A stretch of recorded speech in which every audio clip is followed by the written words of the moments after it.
When I wake up in the morning, I don't think, am I motivated to go do what I'm supposed to do? No, I don't think about it for 1 millisecond. When the alarm clock goes off, I have no thought about whether this is easy, whether this is hard, whether I want to do it, whether I don't want to do it. None of that matters. It's an emotionless, thoughtless discipline. When the alarm clock goes off, you get up, you get out of bed, and you go do what you're supposed to do.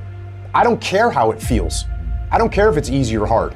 It doesn't even matter to me. It's just a reaction, it's a discipline, and it's life. And that's the way I choose to live my life. It is not what you perceive about me. It's what I perceive about me. It's not what they say about you that matters. It is what you say about you that threatens your destiny. You will never be defeated by what they say about you. You will be defeated by what you say about you. The difference between successful people and non-successful people is here. You have to change this. So if you're at a place in your life and you ain't happy with it, you have to change some things. But you have to make a conscientious decision that you're going to change.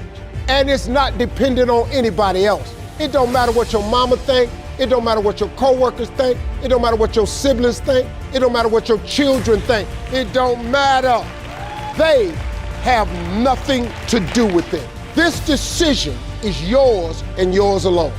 Your hardships, your challenges, your situation will either be the reason you don't make it, or it will be the story you tell when you do make it. And you get to make that choice.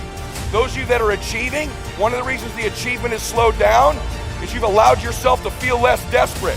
When you were broke and starting your business, or when you were brand new in your relationship and you were desperate to get her to love you or desperate to get him to love you, you took massive, big action. How many of you are moms in the room? Raise your hand. If you woke up tomorrow morning and your baby wasn't in their bed, would you be desperate right away, yes or no? Big time desperation. You wouldn't be thinking about what you need to do. You'd be acting, wouldn't you? You'd immediately make the decision. You'd take massive action. You'd search the house. You'd go into the street because you were desperate. So when you remove desperation, all this bullshit creeps into your life where you think you have to have the perfect plan and look the perfect way and have the perfect thoughts and be all zen and perfect. What you need is to be desperate.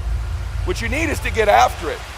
Your imagination, you the only one can see it. You're the only one can see it. The problem with your imagination, though, is you tell it to the wrong people. How many times have you had this really incredible idea and you took it to your family and your friends? You shared it with them and they shot it down. You know why they shot it down? Because they couldn't see it. See, all this stuff you've been imagining, you ought to start working on it. Your real life is in your imagination. Dust off your imagination and just go for it. You got to try. Quit waking up thinking you ain't got no say-so in your life. You have a choice in this matter. You can't stop what happened to you, but you can doggone sure do something about what happened to you. Life is 10% what happened to you, it's 90% what you do about it. I don't care if you have to inch your way day by day. Even if you have to get down and it hurts and it's hard and nobody can see what you're really going through. If you don't quit. If you want to know something about yourself, sit on your bed one night and say, what's one thing I'm doing wrong, that I know I'm doing wrong, that I could fix, that I would fix? You meditate on that, you'll get an answer.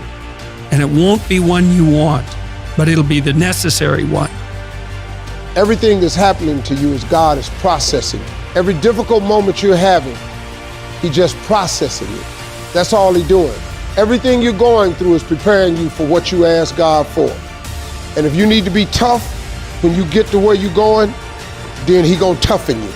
If you gotta be more caring along the way, He gonna let you have some trials come your way that's gonna have to produce that in you. If you want to begin to move, you've got to clear your mind of all the unnecessary luggage and baggage that's weighing us down. You're going to have people to do things to you. Things are going to happen to you. And the most important thing to do is to harness your will and let it go and move so you can grow, so you can get on with your life. It doesn't matter about what happens to you. What matters is, what are you going to do about it?